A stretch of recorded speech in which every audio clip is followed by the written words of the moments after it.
A show based on the facts, honesty, the man, the myth, the legend, Constitutionalist Joseph M. Leonard. Welcome to Constitutionalist Politics Podcast, aka CTP. I am your host, Joseph M. Leonard, and that's L-E-N-A-R-D. CTP is your no muss, no fuss, just me, you, and an occasional guest type podcast. Really appreciate you tuning in. As Graham Norton would say, let's get on with the show! Hello, everyone. Welcome to Books, Authors, Weeks, October of 2025. I had Health Weeks in February of 2025. I had a Music Weeks, 3 of those in the month of March 2025. So here we are, October. I have a lot of fellow authors I have the chance to have discussions with. So Books, Authors, Weeks, October 25. Without further ado, let's head into a discussion with a fellow author. Hello, everyone. Welcome to another Constitutionalist podcast, Authors of Books, Authors Week. Joining me today is Jeffrey, and I say that slowly, cautiously. It's Jeffrey, not Jeffrey. Jeffrey H. Haskell. Welcome to the show, Jeff. Thanks, Joseph. I appreciate to be here. And you are one of Mickey Mickelson's crew. I speak with a lot of them. And you are the author of Against All Odds, Grimm's War, Book 1. And for the sake of the BitChute, Brighteon, Daily Motion in France, Rumble, YouTube, he held up the cover. You could see it on the video behind the scenes channels. For those audio only and the transcript, again, it's Against All Odds, Grimm's War, Book 1. But before we go to the book, the Christian show, so the joke, the proverbial first question, right? Obvious. Where were you born? Where were you raised? Where are you now? All those. How much time did you spend in prison and for what? Well, of all the places I've been, prison isn't one of them. Yet. There's still time for you. Yeah, there's still time yet. I have daughters, so it's entirely possible I might go to prison one day. For the benefit of the transcript, we're laughing. These are jokes. Anyway, yeah. Where indeed were you born and raised, and you are now? Well, I was born in California, but we didn't live there very long. I was raised in Alaska. I spent most of my life in a place called Ketchikan. Well, most of my youth in a place called Ketchikan. It's the first city in the Southeast Alaska panhandle off the coast of Canada. It's a very small town, 3,000 people at its height, and it's a fishing, logging, tourism town. It's very interesting growing up on an island. You don't have a lot to do except for drink and get in trouble, and I didn't drink, though I did get in trouble. I did love growing up telling stories and reading books, so I spent a lot of time at the local library and playing Dungeons and Dragons, which is, I think, part of why I became such a good storyteller. And the funny thing about Ketchikan is there are 27 bars in a town of 3,000, but there are something like 40 churches. So I did go to church too. So and I managed to avoid not ever drinking. So you are where now? Now I currently live in West Jordan, Utah, with my wife and 6 kids. Okay. And yeah, Ketchikan. I'm thinking it got the name because people would try to catch a fish and haul up more cans than fish. There's a lot of stories about how it got its name, but no one ever seemed to know exactly what it was. Nobody ever officially wrote it down for historical record, apparently, huh? Well, the island itself was called Revijagajero, which is a Spanish name because Captain Cook is one of the ones who found it. But the natives called the area that they settled Ketchikan. So, it's a native Alaskan name of some kind. Okay. I promise you, though, it has no deep meaning. Well, it does to the after that, natives, obviously, but yeah.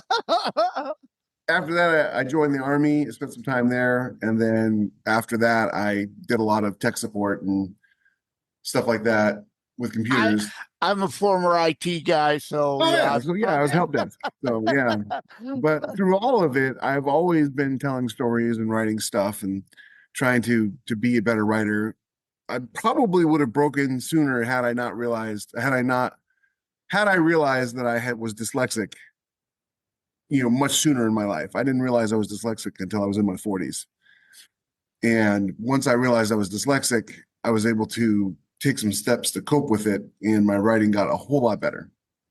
Like I could spell words and put sentences together. All things that are important when you're trying to tell a story. Yeah, that's for sure. And so, how did Against All Odds come about as a story?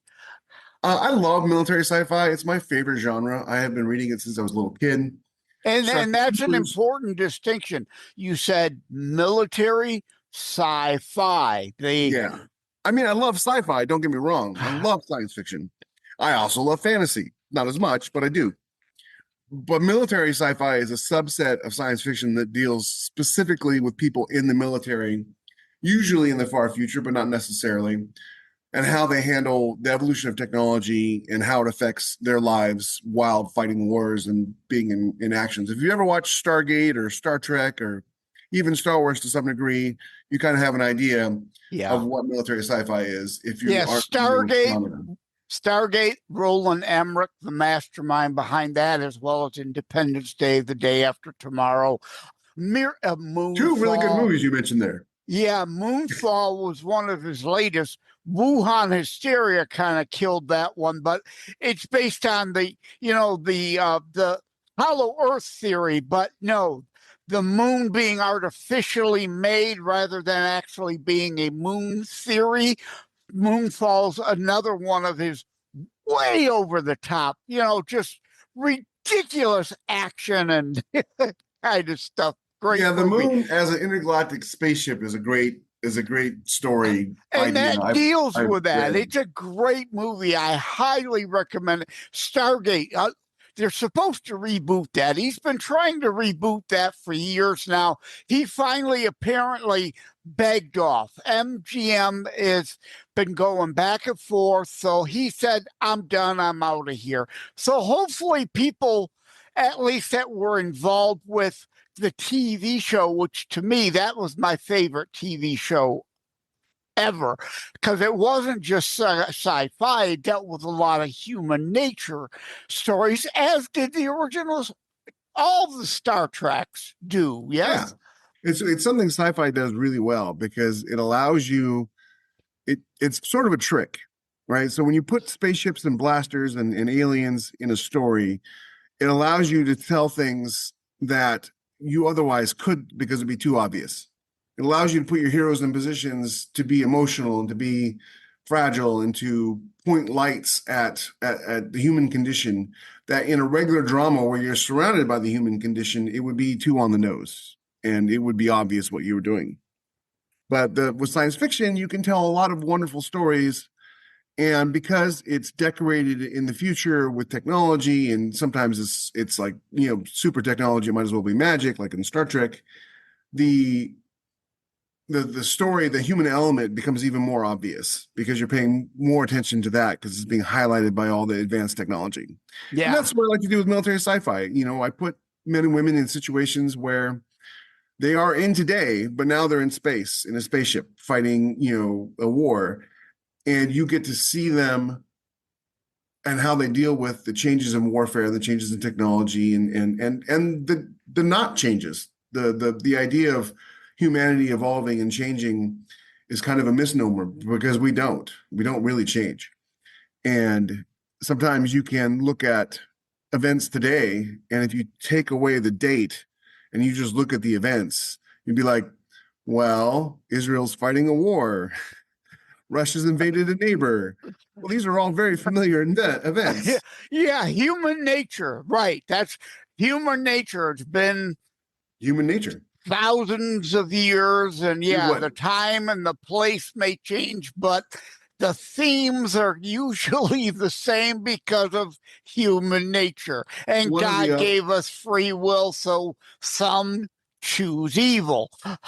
Yeah, absolutely. One of the oldest recorded writings in cuneiform is inventory for tax purposes in a store in the Middle East. So it's like, yeah, people don't really change all that much.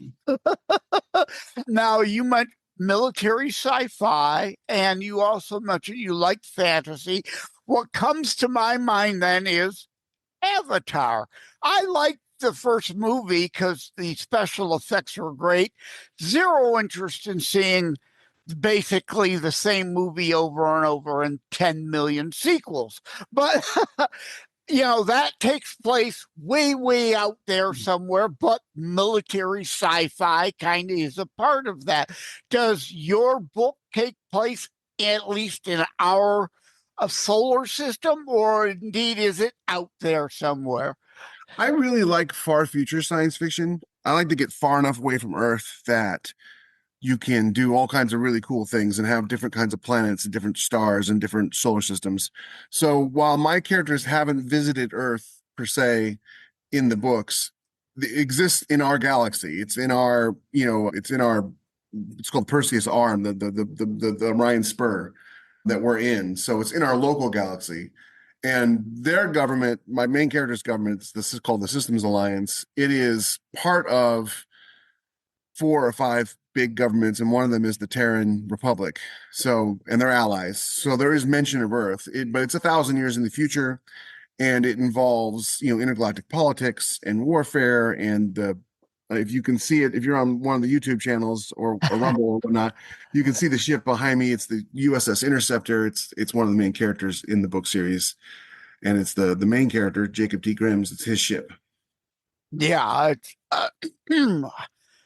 1,000 years in the future, if the planet's still here. Oh, it will be. The planet's going to be here no matter what. Right. We may not be, but the planet's going to be still here. On it. Yeah. Right. I mean, even right after Christ's time, there were those with "the end is nigh" signs. Right.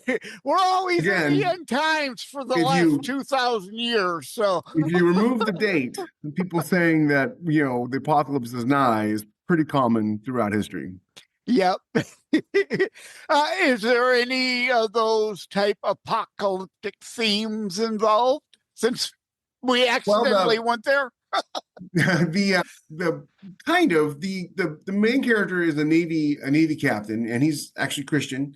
And there is talk of God, and I know it's sacrilegious to have talk of God in a sci-fi novel and have anybody be religious. One of my favorite Star Trek films is 5, right? Why does God need a spaceship? Bingo. Yeah.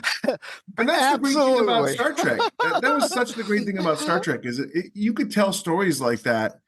And while 5 isn't like the most well produced for a lot of reasons, mostly because of a strike at the time, the theme of it was really, really, really great. And you can have a lot of religious people and anti-religious people get upset with me for having a Christianity in my books, because the religious people are like, well, some of them anyways, oh, well, the second coming will have happened by then and you won't, so your books don't make any sense.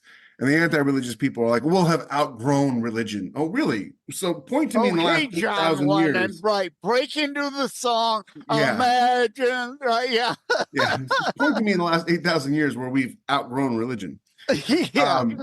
But obviously I'm a man of faith, and it's extremely important to me. So, and it's not just Christianity, then the captain being Christian. One of the characters is from a Japanese colonized world, and she's Shinto. One of the characters, God bless you, Kazunite. Yeah. Yeah, one of the, so there's lots of opposing viewpoints. It's not just, I'm not just cramming one viewpoint down anybody's throat. I'm not cramming anything down anybody's throat. I'm a much better writer than that, I hope. The but yeah, the story takes place 1,000 years in the future, and there's lots of exploration of the human condition and That's what we what do with the rest. I loved about Star Trek Five. Putting aside all of a sudden we find a long lost stepbrother to Spock we didn't know about for 5 decades, but Yeah, let me take your pain via the Vulcan, right? And Kirk I need appropriately, my no, pain. I need my absolutely all your life. Cumulative good and bad events make you who you are today. Without that, you're not you. Most of my important life lessons I learned growing up because my family was broken. My parents got divorced when I was young, and most of my life lessons and most of my outlook on life came from watching the original Star Trek. The my love of science fiction came from watching the original Star Trek. And, Jacob T. Grimm is, very much a version of William Shatner's, James T. Kirk. Oh, that's good to hear. Good to hear that. I like that. And one of my favorite original Star Trek episodes was, and it's amazing it got made, was The Sun, where they visit a planet. Roman. Yeah. Yes. And no, they're not worshiping the sun in the sky. They're worshiping the Son, Jesus, Son of God, who is also visiting that planet. And Gene Roddenberry being a devout atheist, it's amazing how that and several others religious themes in them. Well, he was, he understood that he understood the human condition very, very well. And of course, he didn't also write all the episodes either. I don't know if he wrote that particular one or not. I bet he didn't. Yeah. But when you understand, you can write things that you don't agree with. In fact, you have to write things you don't agree with when you're the author. The idea that you agree with everything every character says and does in a book is kind of ridiculous. Like, my villains are pretty terrible, and I disagree with them and on everything that they stand for, because they want to enslave humanity, and they have these collars that they put on people that make them slaves, and they bomb planets from orbit to wipe out the civilian population when they want to. And so there is even in the face of that terrible evil, I still find characters in that situation who are part of that empire, who are noble and honorable and are doing the best they can in a terrible situation, because people are like that. During World War II, and this is a very unpopular opinion, and there are going to be people who are going to be mad at me for it, but during World War II, our Allied prisoners of war in Germany were put under the command of the Luftwaffe. The Luftwaffe that's the German Air Force. They ran the prisons for the Allied prisoners. And the Luftwaffe refused to torture prisoners. They refused to, summarily execute them. They treated them actually as good as they were allowed to treat them until the SS showed up and, would start executing them.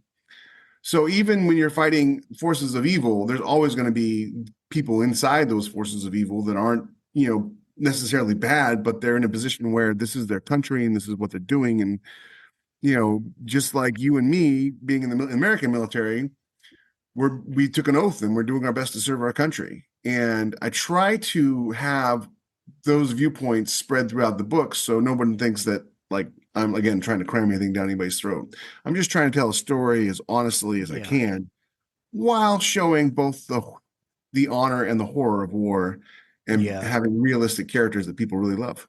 Well, you said a few things that I'm glad you said. One being the some good within the evil there, right? Like, I, at one time, full disclosure, owned a Porsche 944. Oh, I've got to disconnect this call right now. Yeah. Frederick Porsche, the inventor of the Volkswagen, the people's car, commissioned by Hitler. Does that make Volkswagen and Porsche evil? No. He was a man doing the best he could during an evil period of time. He was helping German citizens, the creation of the Beetle. And how many Beetles have been sold over how many decades, right? Yeah. Anyone who drinks Fanta, the pop, that came because Coca-Cola refused to send the syrup to Coca-Cola bottlers in Germany during the regime. So they used what they had, and Fanta, the pop, was born. Do you drink Fanta? Does that make you a Nazi? No, I mean, come on, people. And the other thing you said was not everything about your character. You have to, I'm so glad you said that. I have that conversation. Like my Terror Strikes Coming Soon to a City Near You book. Martin is not me. There is a lot of me in Martin, but not everything in Martin is me. He is a conglomeration of a bunch of people in a fictional character. As you said, you don't have to agree with, and that bothers me when people read books at times.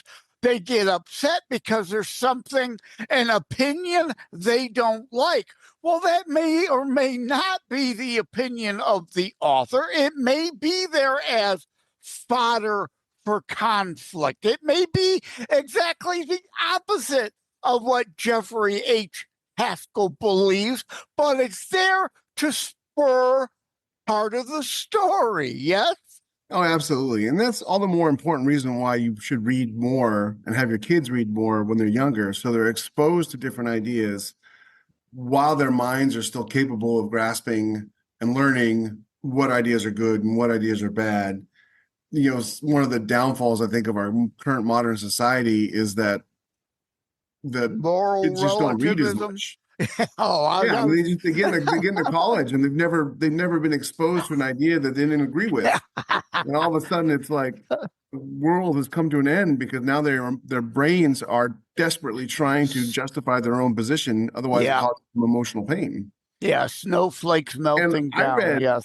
I read lots of books growing up, and sometimes I liked the heroes and sometimes I didn't, but I had a solid grasp of what was right and wrong from reading books, among other things, the whole time I was growing up, so that when I became an adult and I could look around and I could see like, oh, what you're doing is wrong, what you're doing is right. And here is all the evidence I have over years of reading and reading and reading, both history and fiction, of how someone should behave when they're behaving correctly and how they behave when they're lying, and so it's reading is really important. It's dare I say fundamental.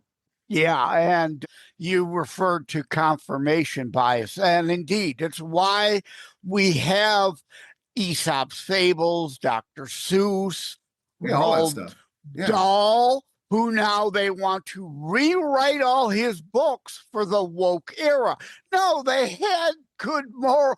The Three Little Pigs isn't just about three little pigs, right? The Golden Goose story is important to understand about governance concepts. If you kill the golden goose in fiction, it works the same in reality. You kill the golden goose, there's no more gold. But people want to change all these stories to some new woke agenda idiocy, and kids aren't getting the positive morals they once did.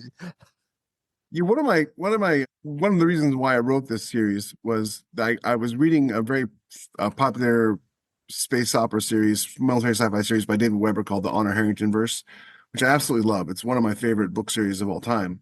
And I got to the end of it, and there just wasn't anything else like it out there. Nothing about spaceships. And I grew up watching Star Trek and Robotech and Battlestar Galactica and Space Battleship Yamato, and I love spaceships. And one of the reasons why, for the majority of the series, the Interceptor is the ship of choice is because I wanted the ship to be a character in the story. And I wanted it kind of to endure. And so I tend to write more classical sci-fi. My editor says that I write older than I am. And that could be true. I'm not. Hey, terribly you're wise beyond your years. Well, it's just that I read all the classics over and over and over again because up until recently you couldn't publish books very fast. And so one of my favorite authors is Ben Bova, and he started a series in the 70s called Orion. And I love that series. And he would write a book every 3 or 4 years. And so there's only like 5 or 6 books in the series. And so when I was a kid, if you wanted new sci-fi, you would read the one new sci-fi that came out that year, and then you just reread everything that you've already read. Yeah, I love, of course, going time. back. I'm sure you read all the H.G. Wells books, right? Philip K. Dick does great short stories, like Minority Report came out. What was the one with Harrison Ford? They redid Android's Dream of Electric Sheep. Yeah. Well, I'm thinking of Blade Runner. Yeah, Blade Runner. That's the title I was trying. The short story was Do Androids Dream of Electric Sheep? Yeah, Heinlein. I love. Right. Oh yeah. One of my favorites. And armed society is a polite society. Well, yes, because morons. That's unlike spaghetti Western movies. There weren't in the Wild Wild West shootouts every 5 seconds, right? Because everyone was armed. That's why a sheriff could manage several counties. Everybody was armed, and we kind of self-policed ourselves. You have to be really stupid or insane to pull a gun on an innocent person in a saloon, because then you're going to have 12 other innocent, good, law-abiding citizens drawing down on you. So you're either stupid or have a death wish. It's part of why stories like Billy the Kid, the Lincoln County Wars, Tombstone, why they've all endured, because those were the exceptions, not the rule. And I draw from history. I mean, I love reading about history. I love watching documentaries about history. And so I draw a lot from history for my stories because, again, we just, we don't repeat history, but there are a lot of similarities between now and rhymes a lot. Yeah. Yeah, I don't remember who coined that, but indeed, it may not repeat, but it sure rhymes a lot. Yeah, absolutely. As we said, human nature, right? As long as humans are involved in the circumstances, a lot of things are going to be similar. Well, people like money and power, and they like having lots of money and power over everybody else. So I don't really see that changing anytime soon. There's no enlightened evolve that's going to happen that's suddenly going to make people not want money and power. That was another great, excuse me, Star Trek episode. Pike establishes Nazism on the planet. Do you remember that one? The original Star Trek episode with the Nazi uniforms? Yes. It wasn't Pike. But it was Christopher Pike was the previous captain of the ship. But it was a professor that taught at the academy that Kirk was familiar with. Because he felt it was an efficient government to do things at that place, that time, on that planet. It wasn't that it was a glorification of Hitler or whatever, but indeed the human nature thing came through, and there it wasn't anti-Semitism. It was another form of anti-subculture hate that also happened to evolve under the same conditions. Again, a great mind freak episode, right? To try to make people think, but unfortunately, most people act emotionally hysterical rather than think. Stay with us. We'll be right back. It is a myth that terrorism stopped during COVID. Unfortunately, mainstream media opted to prioritize pandemic hysteria over promoting all news. Terrorism continues. Simply hoping that it doesn't affect you is not a strategy. The new book, Terror Strikes, coming soon to a city near you, featured on The Author Show, is now available in paperback from bookstores, online, or as an ebook exclusively through Amazon Kindle. Terror Strikes, coming soon to a city near you by Joseph M. Leonard. Order today. Well, everybody has a plan until they get punched in the face. And I feel like everybody thinks they know what they're doing until everything goes crazy, and then they don't. And that was most of the original Star Trek episodes. There were a few bad eggs, but most of them were amazing and told really interesting stories that really at the end of the episode got you thinking about life and how people behave.